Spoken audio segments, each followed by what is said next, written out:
Mateus capítulo 1, vejam vocês comigo o versículo 1. O título traz a leitura, a genealogia de Jesus Cristo, esta pelo ponto de vista de Mateus. Livro da geração de Jesus Cristo, filho de Davi, filho de Abraão. Primeiro ponto de contato com o texto gera desconforto, gera grande desconforto. Por quê? Porque quem lê livro da geração de Jesus Cristo, filho de Davi, filho de Abraão, se pergunta o que tem aqui, o que pode sair daqui, o que isso aqui quer nos dizer. A maioria de nós corremos, fugimos, nos exaltamos, ausentamos, melhor dizendo, dos desafios. Nós queremos coisas fáceis, caminhos fáceis. Nós não queremos desafios. Estudar genealogia, por exemplo, é desafiador. Genealogia é desafiador, não importa qual seja. Desde o Gênesis,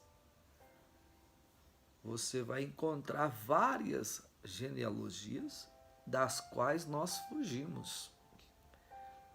Porque não se prega sobre isso, não se ensina sobre isso, né?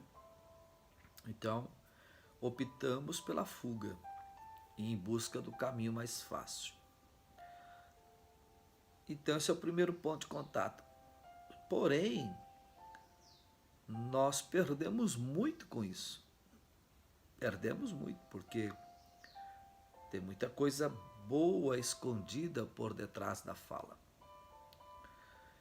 Neste arquivo que vocês estão recebendo, eu desenvolvi aqui sermão no capítulo 1, e o primeiro sermão que eu desenvolvi é justamente esta base bíblica aqui. E no desenvolvimento do sermão, eu coloquei aqui uma divisa, as três grandes verdades de Mateus capítulo 1, versículo 1. As três grandes verdades. Essas três grandes verdades, meus amados, elas estão fixadas, as suas bases, justamente nas palavras. Por exemplo, a primeira verdade está na palavra livro da geração de Jesus Cristo. A segunda verdade está na palavra filho de Davi. E a terceira verdade está na palavra filho de Abraão. Depois que mencionarmos as três grandes verdades, vem uma conclusão. Então eu tenho uma base, Mateus 1:1. Eu tenho o desenvolvimento do sermão, que é as três verdades. Terei então, por fim, a conclusão deste sermão. Ou seja, ele tem um começo, ele tem um meio e ele tem um fim. Ok? Vejamos então as três grandes verdades. Em primeiro lugar, o Senhor Jesus Cristo está chegando agora, mas já tem história. Pois o texto diz, livro da geração de Jesus Cristo. Observe, ele ainda vai nascer.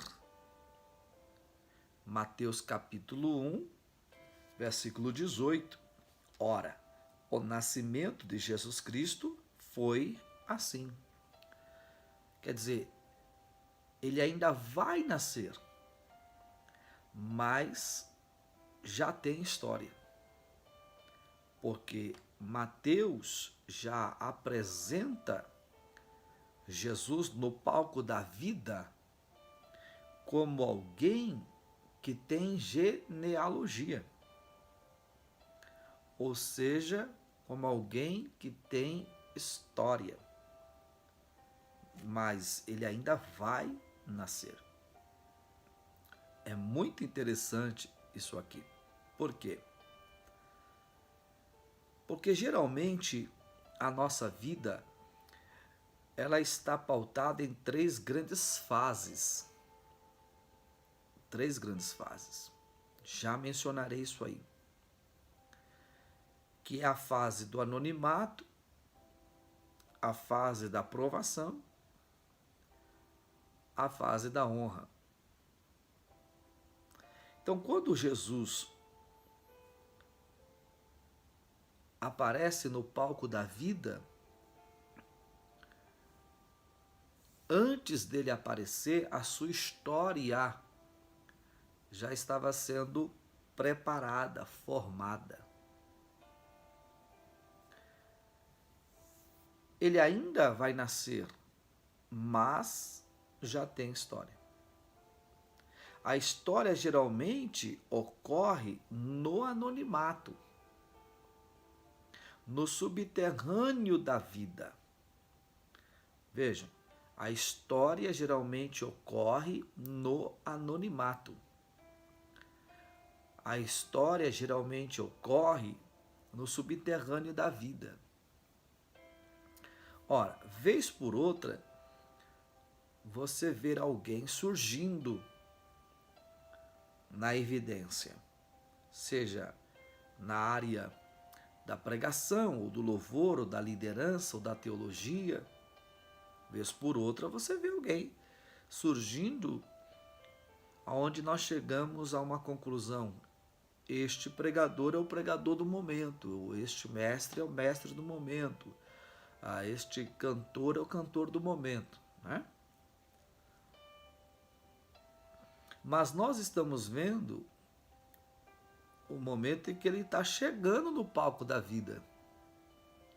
Nós não sabemos o seu contexto histórico, sua história de vida, o que ele enfrentou, passou, suportou para chegar nesse momento. E a gente não pode cometer o erro, o pecado, o erro, a ignorância que cometeu o Faraó. Eu vou me reportar aqui o texto com vocês, um livro chamado Êxodo, seu capítulo 1, acredito que o versículo 4 a seguir. Deixa eu ler. Versículo 5. Todas as almas, pois, que procederam da coxa de Jacó, foram 70 almas. José, porém, estava no Egito. Tá. Verso 6. Sendo, pois, José falecido, e todos seus irmãos, e toda aquela geração, os filhos de Israel frutificaram e aumentaram muito, e multiplicaram-se e foram fortalecidos grandemente, de maneira que a terra se encheu deles. Aí vem o versículo 8 e diz assim: depois levantou-se um novo rei sobre o Egito, que não conhecera a José. Que não conhecera a José. Quer dizer, não conhecera a história, a biografia, o passado de José. E quando nós não conhecemos, nós cometemos erros. Nós cometemos erros.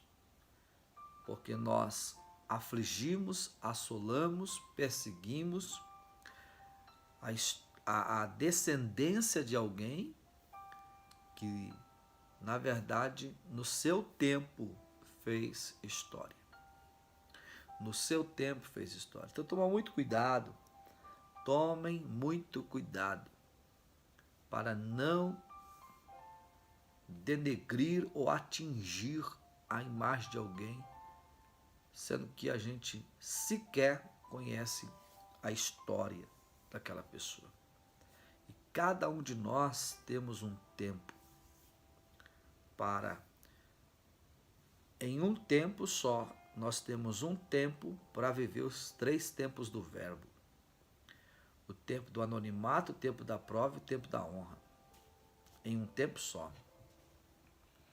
Eu vou usar uma base bíblica aqui, que está em Atos capítulo 13. Por favor,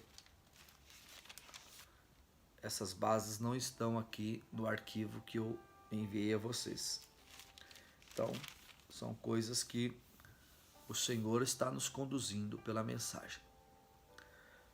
Atos capítulo 13.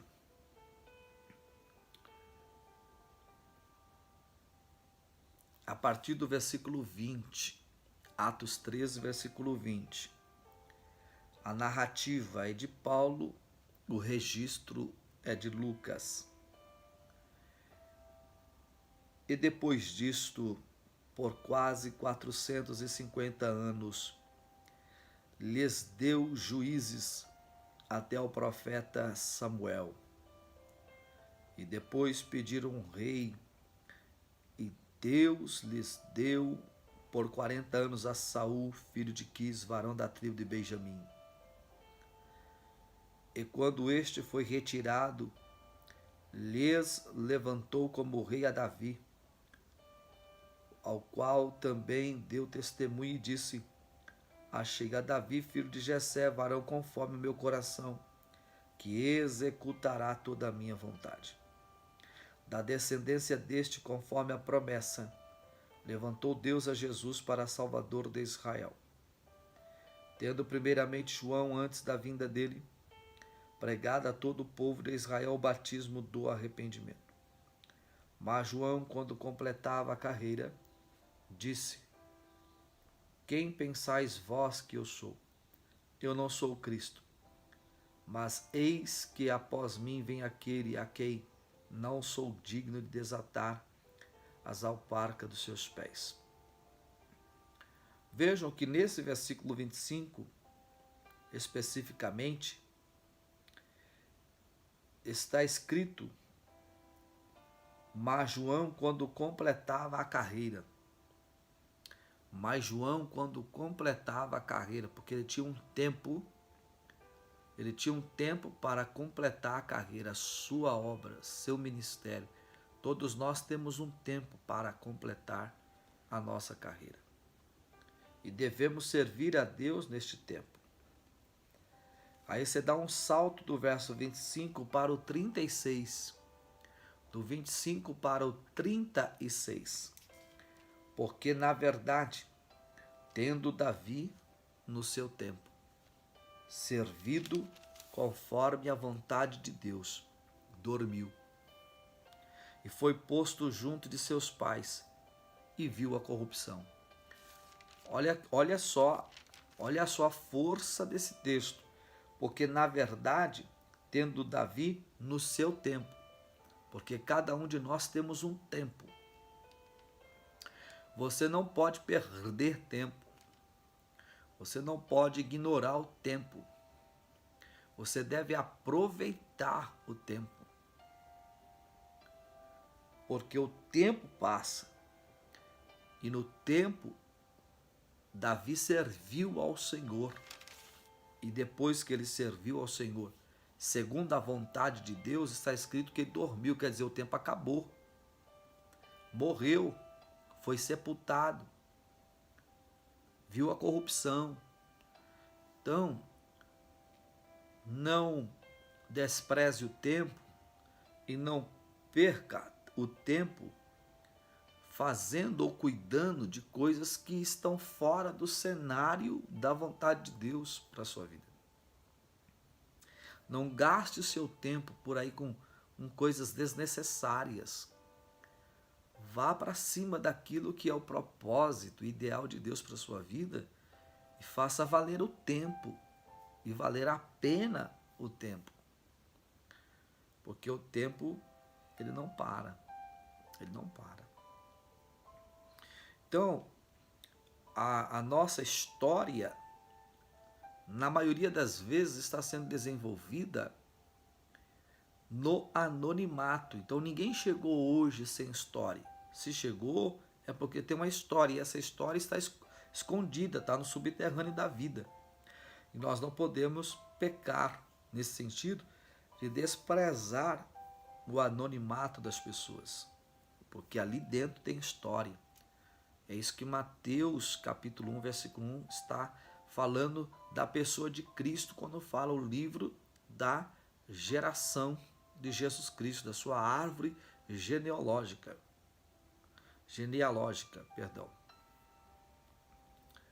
Então vejam, a história geralmente ocorre no anonimato, no subterrâneo da vida. Veja, mas ela nos prepara para ser apresentado pelo Pai. Ela nos prepara para ser apresentado pelo Pai. Que coisa linda, não é? Por que pelo Pai? Porque em Mateus capítulo 3, vamos voltar lá, Mateus capítulo 3, principalmente o versículo 16 e 17, que é uma correspondência de Lucas 3, 21 e 22. Me faz lembrar um momento aqui também, vou citar aqui. Um texto que está em Lucas,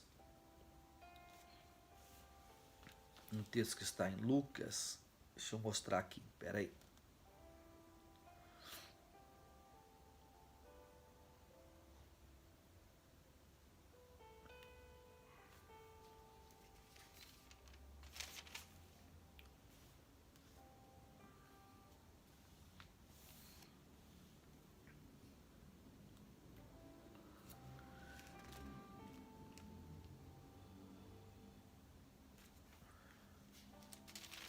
Lucas capítulo 2, vai falar do Senhor Jesus no versículo 39, Lucas 2, 39. E quando acabaram de cumprir tudo segundo a lei do Senhor, voltaram a Galiléia para a sua cidade de Nazaré. Veja, e o menino crescia e se fortalecia em espírito, cheio de sabedoria, e a graça de Deus estava sobre ele. Ora, todos os anos iam seus pais a Jerusalém à festa da Páscoa. 42, e tendo ele já 12 anos, subiram a Jerusalém segundo o costume do dia da festa. Então aqui em Lucas 2,42, ele já está com 12 anos. Em Mateus 3, 16, 17, a idade de Cristo é quase 30, ou o que nós chamamos de 30 anos. Porque o Lucas 3, 23 vai dizer isso. O Lucas 3, 23. E o mesmo Jesus começava a ser de quase 30 anos. Dos 12 aos 30 são 18. São 18 anos. Anonimato. São 18 anos. Obscuro. São 18 anos. Subterrâneo da vida. São 18 anos. Fazendo história, mas ninguém sabe. Ó. Só que Mateus 3, verso 16 e 17, diz: e sendo Jesus batizado, saiu logo da água, e eis que lhe abriram os céus. Veja, quando chegar a hora de Deus te apresentar, os céus vai se abrir. Quando chegar a hora de Deus te apresentar, o Espírito vai descer sobre ti. Quando chegar a hora de Deus te apresentar, Ele vai mencionar o seu nome. É uma coisa tremenda isso aqui, irmão. Olha isso aqui. E sendo Jesus batizado, saiu logo da água, e eis que lhe abriram os céus. E viu o Espírito de Deus descer descendo como pomba e vindo sobre ele. 2. E eis que uma voz dos céus dizia: Este é o meu filho amado em quem me compraz. 3. Então você pode estar vivendo justamente isso aqui, um tempo de anonimato, um tempo de subterrâneo, um tempo em que ninguém te conhece, ninguém sabe da sua existência, ninguém sonha que você existe. Isto no Evangelho, na Bíblia, na história, aleluia, aleluia, é muito comum, é muito comum. Tem um tempo de se esconder e tem um tempo de aparecer. O mesmo Deus que projeta Elias é o mesmo Deus que diz para ele: esconde-te. Ó, faz parte do plano, do projeto, daquilo que Deus tem para as nossas vidas. O Senhor Jesus se retirou muitas vezes, porque na sua boa maioria, duas grandes coisas aconteciam. Ou alguém queria declarar, publicar e até consagrá-lo rei, ou alguém queria tirar a sua vida.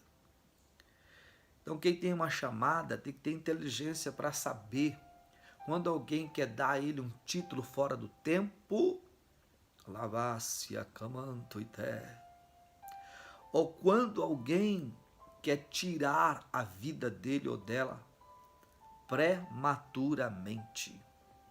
Aleluia. Oh glória. Bendito é o nome do Senhor Jesus. Então você tem que entender estas coisas. Então no desenvolvimento desse sermão, a primeira verdade está aqui. A primeira verdade é que Jesus está chegando agora, mas ele tem história. Ele tem uma árvore genealógica, ele tem um livro da geração. Então, não destrua a imagem de alguém porque você conhece ele agora. Certamente esta pessoa também tem história. Toda pessoa que está vivendo um tempo de honra no presente da sua evidência, olha a palavra, evidência, é porque já fez história no tempo passado do seu anonimato. É o que eu disse agora há pouco. É muito comum a gente perceber quem está em evidência no tempo, agora, no palco da vida. E aí a gente se precipita e toca, fala, critica, mas pecamos como o Faraó por não conhecer a história do José. Oh, meu Deus. Oh, meu Deus. Não faça isso. Não cometa essa loucura. Não faça isso. Não toque nas pessoas, no homem de Deus, na mulher de Deus, no jovem de Deus, no adolescente de Deus, na criança de Deus, no ancião de Deus. Não toque. Não toque naquele ministério. Não fale mal do ministério, da igreja, do companheiro. Você não conhece a história. Você não conhece o anonimato, a lacuna, o subterrâneo, a obscuridade. Não está em seu poder isto. Não está em seu poder. Cada um de nós estamos sendo preparados por Deus para no tempo oportuno sermos projetados pelo mesmo Deus que preparou. E quando Ele for nos apresentar, vai acontecer 3 coisas. O céu vai se abrir, o Espírito vai descer, o Pai vai falar. Aleluia, glória a Deus. Coisa boa, que coisa boa. Podemos citar alguns exemplos, como eu deixei aí neste PDF, no desenvolvimento do sermão. Agora parece que o sermão pega um corpo, depois dessa primeira fala, o sermão começa a pegar um corpo já. E aí vem um desenvolvimento agora no sentido de citar outros exemplos. E eu peguei justamente José. Em Gênesis nós temos a biografia de José. José, o filho de Jacó com Raquel. Você já vai ter a base bíblica para citar Gênesis 30, versículo 23 e 24. E nós vamos nos envolver com esse texto lá. Venha, Gênesis 30, versículo 23 e 24. Falando de Raquel, tá assim, o 22. Lembrou-se Deus de Raquel, e Deus a ouviu, e abriu a sua madre. É o 23 e 24. E ela concebeu e teve um filho, e disse: tirou-me Deus a minha vergonha. Tirou-me Deus a minha vergonha. Quer dizer, para Deus tirar a vergonha de Raquel, deu a ele um José que fez história.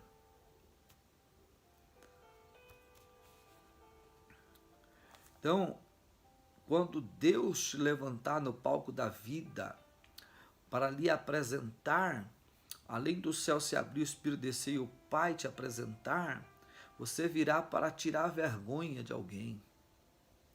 Você virá para tirar a vergonha do seu pai, a vergonha da sua mãe, a vergonha da sua família. Aleluia. Oh, aleluia. Glória a Deus. Talvez o passado, a estrutura, o desenvolvimento da família não foi dos melhores. Mas Deus tem um plano com alguém da família. Pode ser com o marido, pode ser com a esposa, mas pode ser com o filho. Deus tem um plano com alguém da família, e esse alguém com quem Deus tem um plano é alguém que Deus vai tirar a vergonha da família. Aleluia, oh glória. Quantos nós não conhecemos? Quantos? Quantos eu não conheço, você conhece?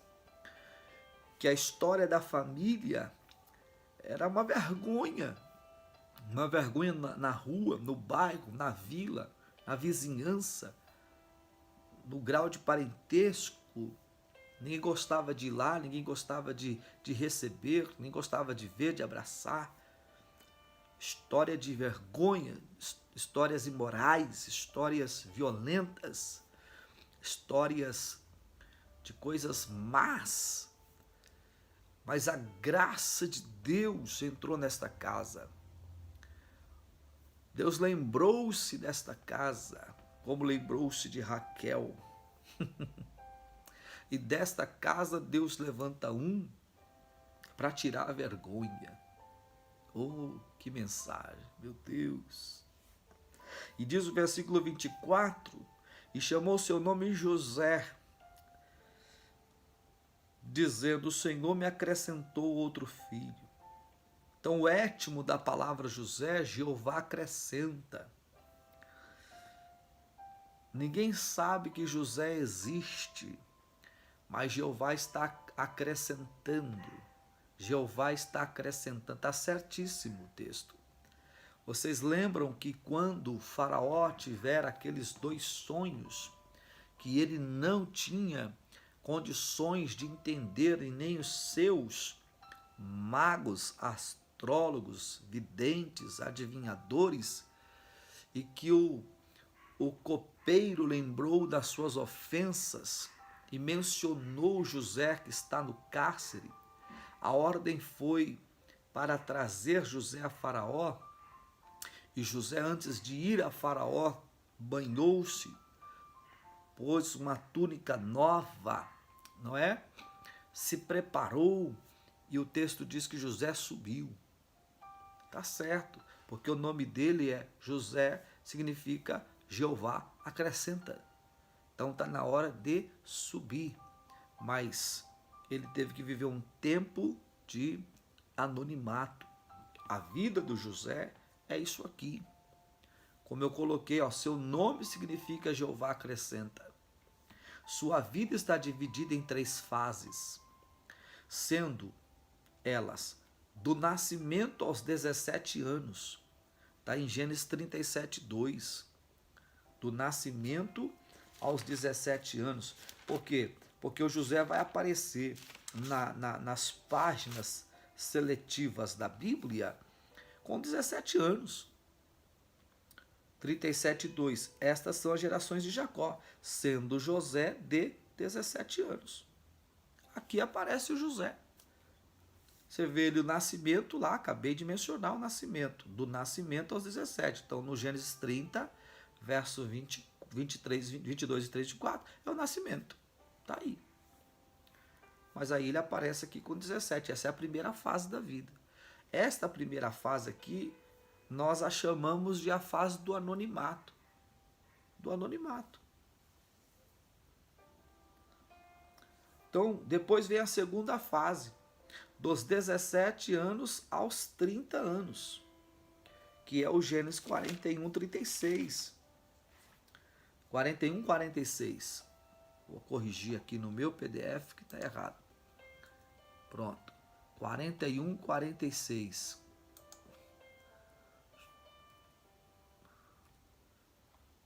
Quando eu leio Gênesis 41, 46, e José era da idade de 30 anos. Olha isso aí.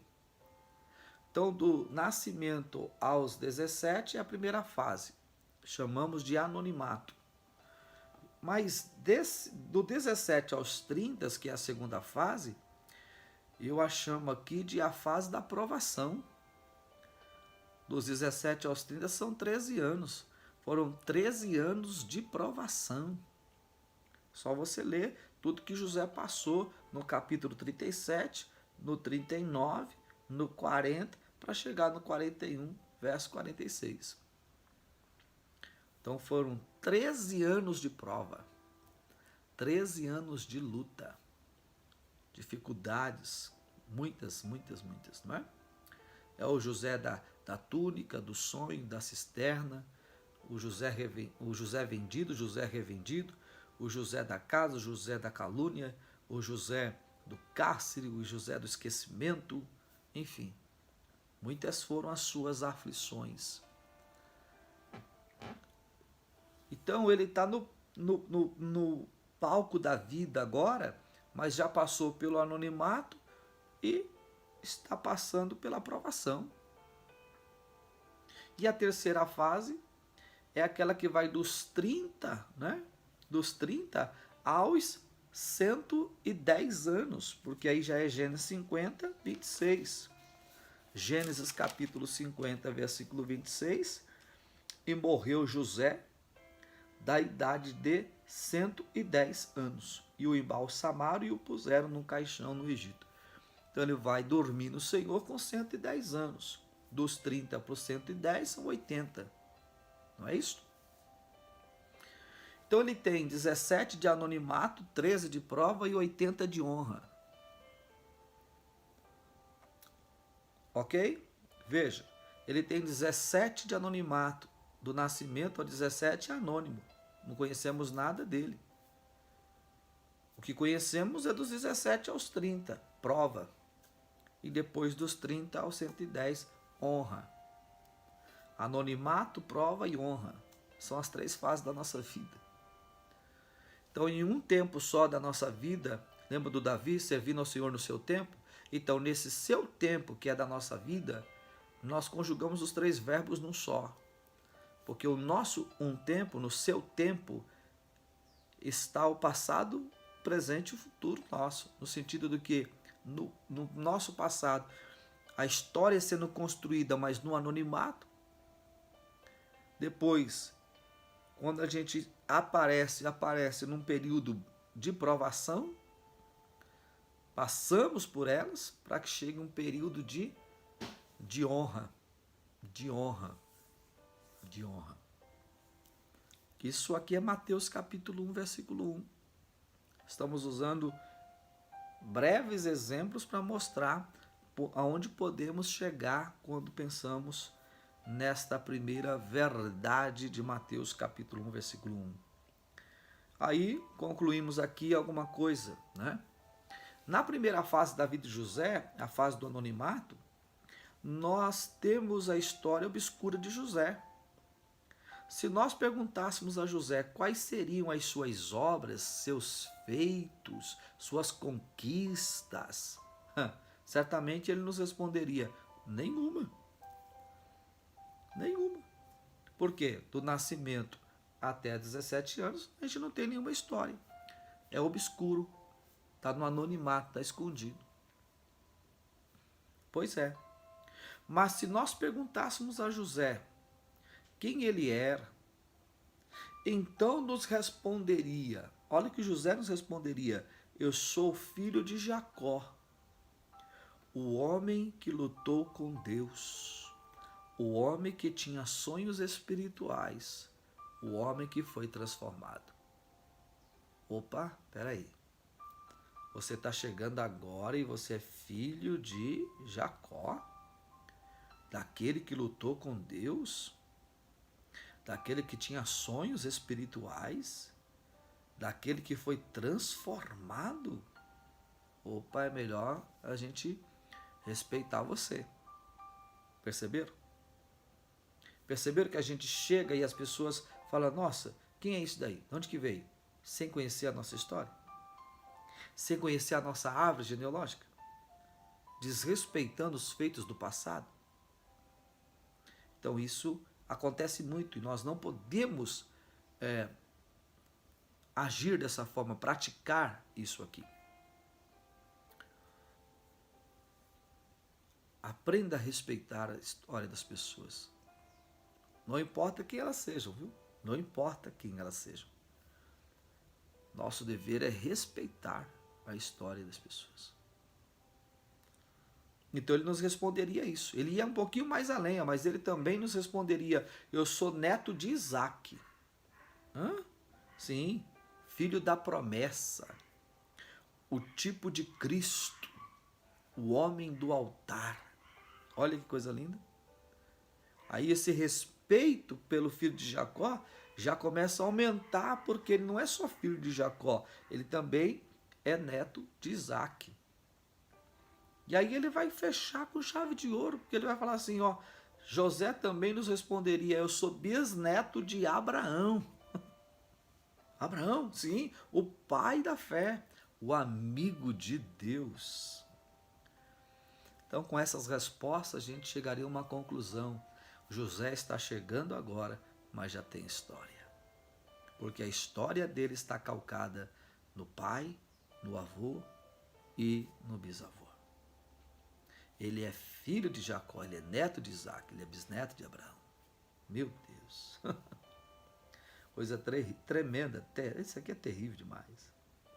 Com essas respostas, José estaria nos dizendo: estou chegando agora, mas já tenho história, e a minha história está calcada nos meus antepassados. Sou filho de Jacó, neto de Isaac e bisneto de Abraão.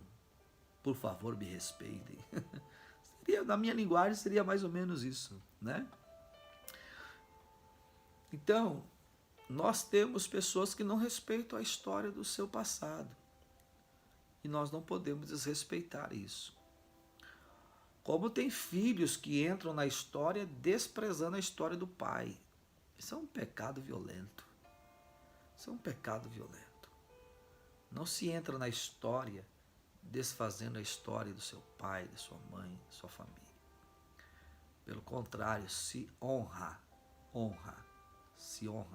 até perpetuar com louvores essa história. Podemos trazer à memória ainda a história de quem? Do próprio Davi. A história do próprio Davi a gente pode trazer aqui, ó. Alguém anunciou a Saul, rei de Israel, que Davi estava disposto a duelar contra o Golias, lembra disso? E Saul mandou chamá-lo.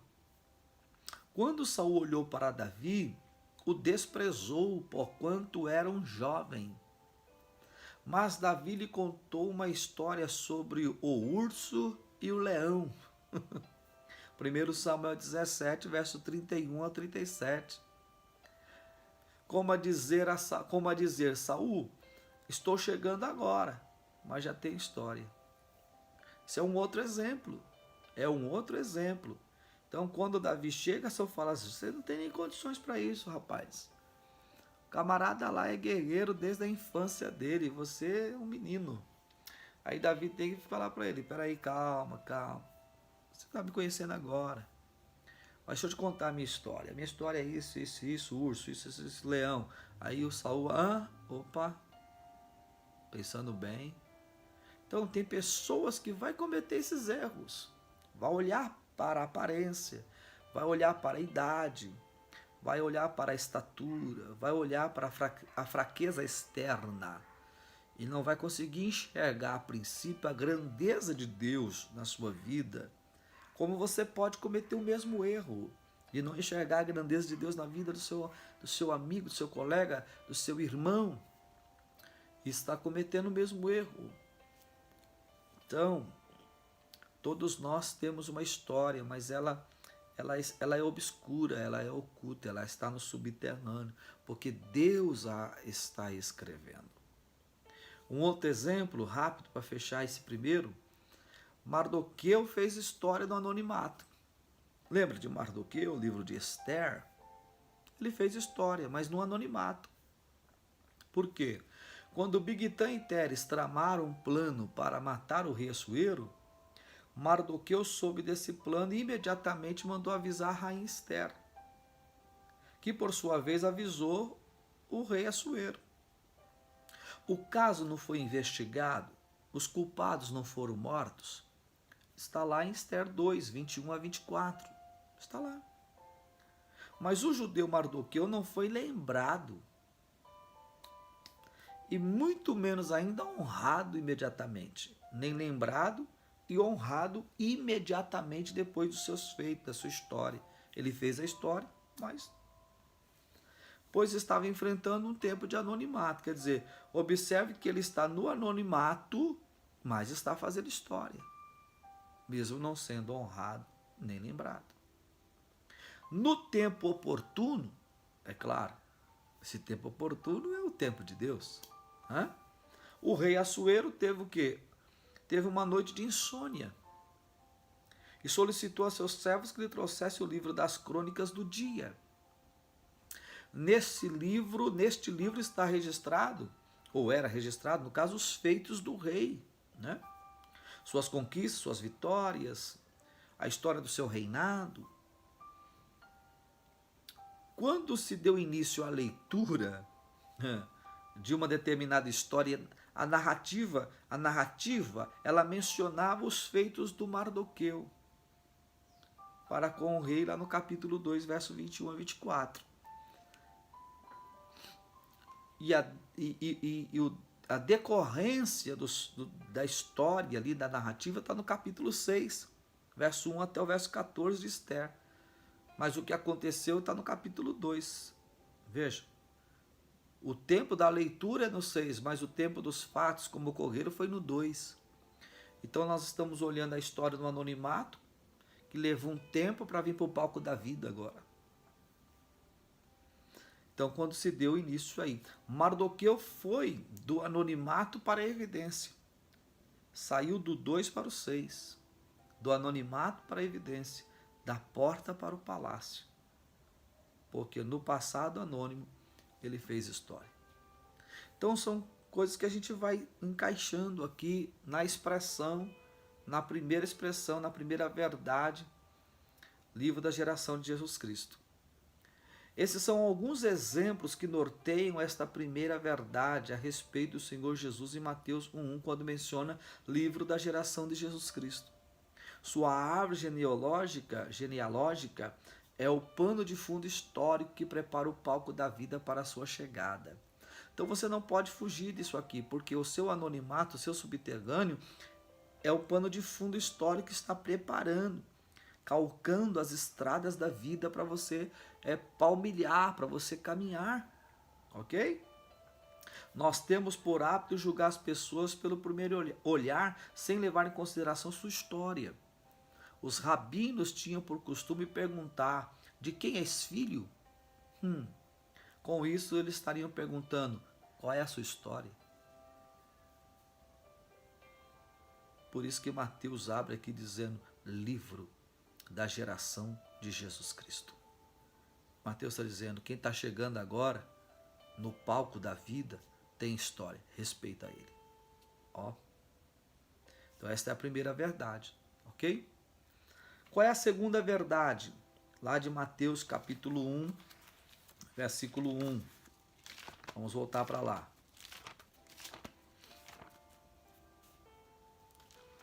Mateus capítulo 1, versículo 1. Livro da geração de Jesus Cristo. Livro da geração de Jesus Cristo, ele fala assim, filho de Davi. Então essa é a segunda verdade. A segunda verdade está aqui nesse texto, nessa expressão do texto, né? Em segundo lugar, o Senhor Jesus Cristo tinha uma profecia, pois o texto diz filho de Davi, Mateus 1. Essa é a segunda verdade. A primeira verdade é que Jesus tem um livro da geração, tem história. Cristo tem história. Segunda verdade, tem uma profecia. Oh, que coisa linda! No Antigo Testamento, Deus havia dito por intermédio do profeta Natã, o profeta Natã, ao rei Davi, que nunca faltaria sucessor no trono e que seu trono seria perpétuo, segundo Samuel capítulo 7, verso 14 a 16. Esta profecia tinha um contexto imediato, porque apontava ali imediatamente para o governo, o reinado de Salomão, mas a mesma profecia de contexto imediato, regra da hermenêutica, também tem uma referência indireta, porque ela apontava também para a vinda do Messias, o Senhor Jesus Cristo, como está em Isaías capítulo 22, versículo 22. Ser filho de Davi segundo a carne, que é Romanos 1,3, era ser o rei esperado pelos judeus. Daí Mateus apresentar o Senhor Jesus Cristo como rei para os judeus quando escreveu este evangelho. Quando temos uma profecia divina, olha isso, o Senhor a seu tempo nos conduzirá para o palco do seu cumprimento. Cristo tinha história, Cristo tinha uma profecia. Então tem que esperar o tempo para que ele entre no palco, para que conheçam a sua história. E quando ele estiver nesse palco, ele está no cumprimento da profecia. Poderíamos citar Gálatas 4, versículo 4. Deus, na plenitude dos tempos, enviou seu Filho. Então tem que ter uma plenitude dos tempos, porque na plenitude dos tempos, o palco da história está sendo preparado. Paulo disse a Timóteo, olha isso, não desprezes o dom que há em ti, o qual te foi dado por profecia, com a imposição das mãos do presbitério. 1 Timóteo capítulo 4, versículo 14. Timóteo está diante de uma igreja importante na cidade de Éfeso, exercendo um lindo ministério, vivendo um resultado de uma profecia. Você tem uma profecia divina, o Senhor Deus a levará a cabo o seu cumprimento. Não se precipite. Não precisa, Deus não precisa da nossa ajuda para cumprir seus propósitos. Então, quando nós temos uma profecia, e esta profecia divina foi Deus quem falou, nós vamos nos achar mais cedo ou mais tarde neste palco, neste cenário, neste lugar, nesse posto, nesta posição, porque a profecia vai se cumprir. Que coisa linda, hein? Puxa, que coisa maravilhosa. Louvado seja o nome do Senhor. Deus é bom, Deus é maravilhoso. Em terceiro lugar, e aí encerramos a terceira verdade e encerramos a mensagem aqui. Estamos caminhando para a conclusão desta mensagem, né? Nesse ponto 2 da profecia, quantas pessoas têm profecia? Quantas pessoas são alvas de uma mensagem profética? Quantas pessoas são alvos de uma mensagem profética? Infelizmente, quantas pessoas, mesmo tendo uma mensagem profética, saíram do centro da vontade? Colocaram tudo a perder. Deixaram todos os planos de Deus amortecidos. Enquanto elas não voltarem, esses planos não se renovam, não se reavivam. Por isso que Paulo diz, não despreza, né? Quantas pessoas desprezaram aquilo que Deus lhes prometeu. Outras tomaram decisões precipitadas, buscaram ser aquilo que não era para ser. Aceitaram ser aquilo que não era para ser, porque o tempo da profecia não era aquele.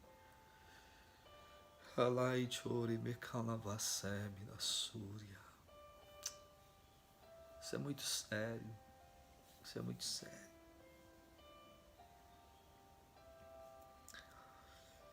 Em terceiro lugar, o texto está dizendo que ele é filho de Abraão. Olha a conclusão. Olha a conclusão. O Senhor Jesus tinha uma promessa, pois o texto diz filho de Abraão, Mateus 1:1. Ele tem história, livro da geração. Ele tem uma profecia, filho de Davi. Ele tem promessa, filho de Abraão. Pegou? Ah, que isso. Se você não estiver aí dando um glória a Deus uma hora dessa, você está mal. O negócio está feio pro teu lado.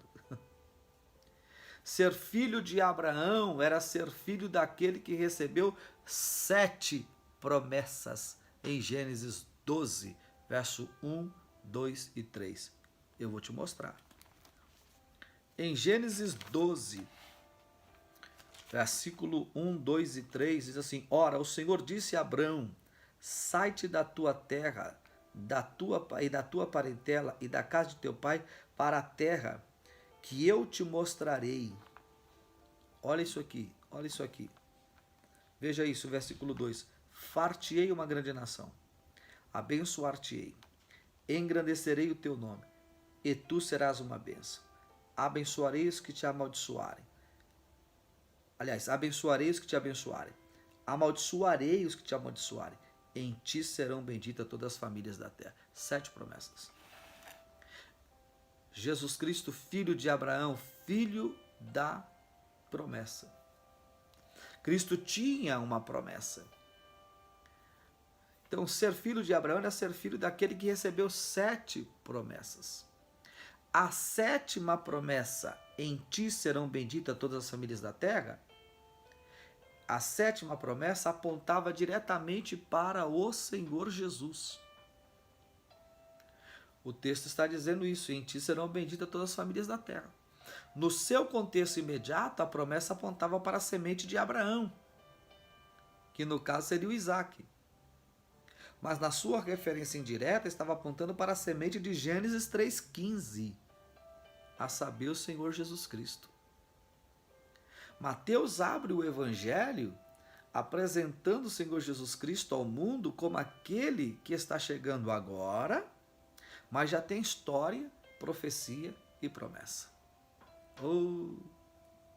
Quando essas 3 verdades fazem parte da nossa vida, não precisamos entrar em pânico. Pois a caneta que está escrevendo a nossa história está nas mãos daquele que domina nos céus e na terra.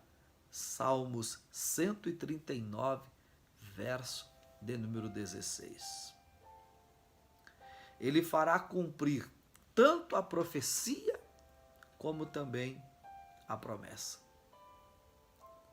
Ele vai fazer cumprir tanto a profecia como também a promessa. Quer ver? Fechamos aqui, conclusão, Mateus capítulo de número 2, versos 5 e 6. Mateus 2, versos 5 e 6. E eles lhe disseram, em Belém da Judéia, porque assim está escrito pelo profeta. Tem alguma coisa aí? Tem alguma profecia aí? Tem alguma mensagem profética aí? Tem alguma promessa na sua vida? Está escrito? O Senhor falou? O Senhor registrou? O Senhor escreveu? Então, peraí. Verso 5. E eles lhes disseram, em Belém da Judéia, o palco, o cenário, o local. Porque assim está escrito pelo profeta, a profecia, o Deus que fala, o Deus que cumpre. Verso 6. E tu, Belém, terra de Judá, de modo nenhum és menor entre as capitais de Judá, porque de ti sairá o guia que há de apacentar o meu povo de Israel. Aquilo que foi profetizado, Miqueias 5, verso 2, Mateus 2, versos 5 e 6, Jesus está no palco da profecia, no palco da promessa, no palco da história. História, profecia e promessa. Isso é Mateus, capítulo 1, versículo 1. Que Deus e Cristo te abençoe. Que o Espírito Santo te dê uma iluminação terrível nesta mensagem. Que você possa levá-la a muitos lugares. Que você possa fazer dela uma mensagem extraordinária. Uma mensagem gigantesca. E Deus possa te usar muito através desta mensagem. Porque a mensagem não é do pregador. O pregador não tem mensagem. Ninguém pode patentear aquilo que é a palavra. O pregador tem ministério. Mensagem ele não tem. Ageu capítulo 1, versículo 1. Veio a palavra do Senhor. De quem que é a mensagem? Do Senhor. Pelo ministério de Ageu. Quem tem ministério? Ageu. Jonas. Veio a palavra do Senhor a Jonas. De quem que é a palavra? Do Senhor. Quem era Jonas? Um profeta. Tinha um ministério. Em Jonas capítulo 3, o Senhor pela segunda vez falou com ele dizendo, vá e pregue a mensagem que eu já te dei. O pregador não tem, o pregador recebe. A única coisa que ele tem é um ministério, que se ele não cuidar, até o que tem lhe será tirado. Deus abençoe e até a próxima aula, se Deus quiser e assim permitir, a paz do Senhor Jesus.